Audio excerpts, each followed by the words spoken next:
نینوا شمالی عراق میں واقع ایک شہر تھا جس کی آبادی ایک اندازے کے مطابق 1 لاکھ سے زیادہ تھی۔ نینوا کا عروج والا شہر طویل عرصے سے اللہ کے پیغام کو بھول چکا تھا اور بت پرستی اور گناہوں سے بھرا شہر بن گیا تھا۔ اللہ تعالیٰ نے فیصلہ کیا کہ ان کے درمیان پیدا ہونے والے ایک شخص حضرت یونس علیہ السلام کو رسول بنا کر بھیجے تاکہ وہ اس کے راستے یعنی روشنی کے راستے کی طرف رہنمائی کرے۔ حضرت یونس علیہ السلام بظاہر ایک عام آدمی تھے جو نینوا کے لوگوں میں پیدا ہوئے اور پرورش پائی۔ حضرت یونس علیہ السلام نے فوراً اللہ تعالیٰ کے احکام کو پورا کرنا شروع کیا اور اپنی قوم کو اللہ کے سامنے سر تسلیم خم کرنے اور بت پرستی سے پرہیز کرنے کی تلقین کی۔ لیکن نیو کے لوگوں نے یونس کو رد کر دیا، جس طرح بہت سی قوموں نے ان سے پہلے کے نبیوں اور رسولوں کو رد کیا تھا۔ یونس کو ان کے مسترد کرنے سے حوصلہ شکنی نہیں ہوئی۔ وہ لوگوں کو اللہ تعالیٰ کے عذاب کی یاد دلاتے ہوئے اس کی عبادت کی دعوت دیتا رہا جو قوم عاد، سمود اور قوم نو پر آیا تھا۔ انہوں نے مزاحمت کی اور اعلان کیا کہ ہم اور ہمارے آباء و اجداد نے کئی سالوں سے ان دیوتاؤں کی پرستش کی ہے اور ہمیں کوئی نقصان نہیں پہنچا۔ آنے دو عذاب کو۔ وہ لوگ ہنسے اور پھر یونس علیہ السلام کو اس حقیقت سے آگاہ کیا کہ وہ خالی دھمکیوں سے پریشان نہیں ہے۔ حضرت یونس کے حوصلے پست ہو گئے۔ اس نے اپنے لوگوں کو چھوڑ دیا۔ اللہ تعالیٰ کی اجازت کے بغیر حضرت یونس نے نینوا چھوڑنے کا فیصلہ کیا۔ نینوا کے اوپر کا صاف آسمان تیزی سے سرخ ہو گیا جو اللہ تعالیٰ کے غضب کو اتارنے کے لیے تیار تھا۔ نینوا کے لوگ پہاڑوں کی چوٹیوں پر جمع ہوئے اور اپنے اوپر آسمان کو دیکھتے ہوئے دل دہشت سے بھرے ہوئے تھے۔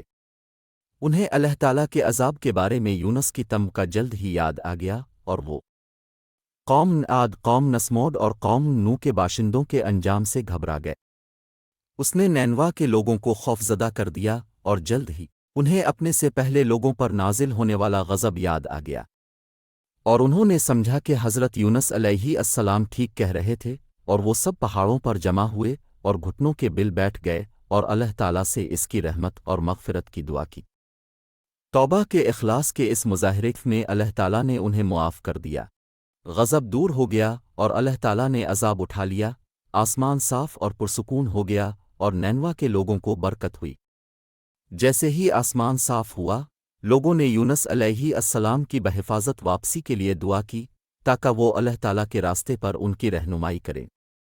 اسی دوران حضرت یونس علیہ السلام جو نینوا سے نکلے تھے، ایک چھوٹے سے مسافر بردار بحری جہاز میں اس نیت سے سوار ہوئے تھے کہ وہ اپنی قوم سے دور چل جائیں۔ جہاز دن بھر پرامن پانیوں سے گزرتا رہا، تاہم جیسے ہی رات قریب آئی ایک طوفان نے جہاز کو ہلا کر رکھ دیا۔ مسافروں اور عملے کو اپنی جان کا خطرہ مول لینے پر مجبور کیا گیا کیونکہ سمندری پانی آہستہ آہستہ جہاز میں داخل ہونا شروع ہوا۔ طوفان شام تک جاری رہا۔ جہاز کے کپتان نے اپنے عملے کو حکم دیا کہ وہ سامان اور غیر ضروری بوجھ پانی میں گرو دے تاکہ جہاز پر بوجھ کم ہو۔ عملے نے حکم کے مطابق اضافی بوجھ اتار لیا لیکن جہاز ڈوبتا ہی چلا گیا کیونکہ وہ ابھی بھی بھاری تھا۔ کپتان ایک انتخاب کرنے پر مجبور ہو گیا۔ وہ اپنے عملے کے ارکان اور مسافروں کی حفاظت کو یقینی بنانے کے لیے ایک شخص کی جان قربان کرنے پر مجبور تھا۔ چونکہ اس زمانے کے مردوں میں یہ ایک معیاری رواج تھا، کپتان نے قربانی کے لیے جانے والے شخص کو منتخب کرنے کے لیے قرعہ اندازی کرنے کا فیصلہ کیا۔ قرعہ اندازی ہوئی اور حضرت یونس کے نام کا نکلا۔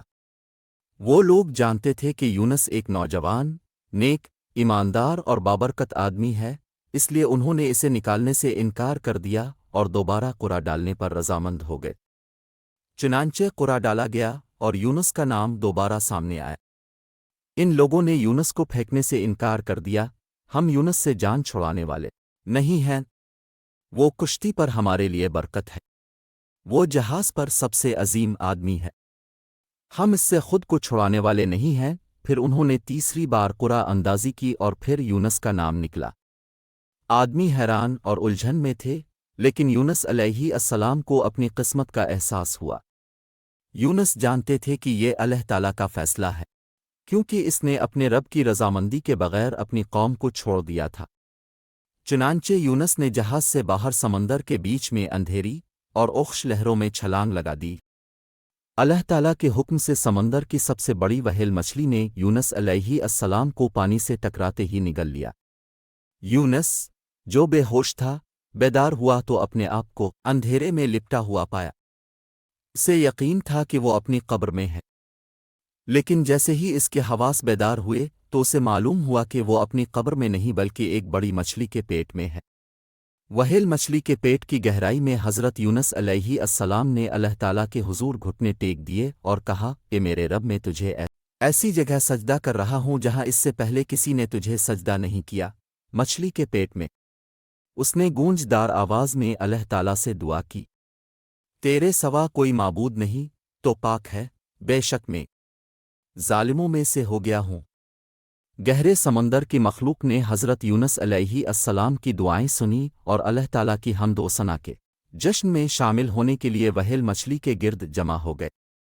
یونس علیہ السلام کی توبہ سے رب رحمن بہت متاثر ہوا اور مچھلی کو حکم دیا کہ وہ اس کے رسول کو قریب ترین ساحل پر نکال دے۔ وہیل مچھلی نے اللہ تعالیٰ کے حکم کی تعمیل کی اور تیر کر قریب ترین ساحل پر پہنچی اور یونس کو باہر نکال دیا۔ یونس علیہ السلام بہت کمزور اور بیمار ہو گئے تھے۔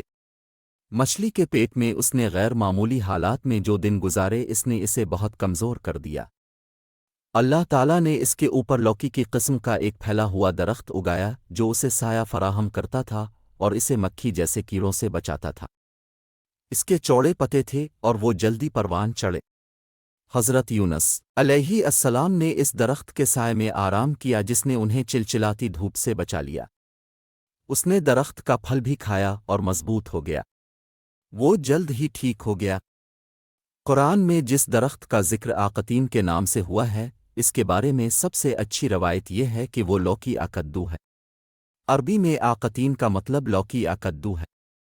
جب آخری رسول سے پوچھا گیا کہ آپ کو آقتین کیوں پسند ہے تو آپ نے فرمایا کہ یہ میرے بھائی یونس کا درخت ہے۔ اس سے معلوم ہوتا ہے کہ یہ آقتین ہے۔ یہ حدیث اس آیت کی تشریح کرتی ہے۔ اللہ تعالیٰ نے اسے معاف کر دیا اور اسے بتایا کہ اگر اس کی مخلصانہ دعا نہ ہوتی تو یونس قیامت تک وہیل مچھلی کے پیٹ میں رہتا۔ یونس علیہ السلام مکمل طور پر صحت یاب ہونے کے بعد اپنا مشن مکمل کرنے کے لیے نینوا واپس آئے۔ جب وہ اپنے آبائی شہر پہنچے تو یونس حیران رہ گئے۔ انہوں نے دیکھا کہ نینوا کے لوگ اسلام قبول کر چکے ہیں اور ان کی آمد کا بیتابی سے انتظار کر رہے ہیں۔ اپنے ہم وطنوں کے ساتھ یونس نے اپنے رب کو سجدہ کیا اور اس کی نعمتوں کا شکر ادا کیا۔ یونس واحد پیغمبر تھے جن کی پوری قوم نے اسلام قبول کیا۔ اللہ تعالیٰ نے قرآن پاک میں یونس بن متہ کی قوم کے بارے میں فرمایا، کیا کوئی بستی تھی جو عذاب کو دیکھ کر ایمان لے آئی اور اس وقت اس کے ایمان نے اسے عذاب سے بچا لیا، سوائے یونس کی قوم کے۔ جب وہ ایمان لے آئے تو ہم نے دنیا کی زندگی میں ان سے رسوائی کا عذاب ہٹا دیا اور انہیں تھوڑی دیر تک فائدہ اٹھانے کا موقع دیا۔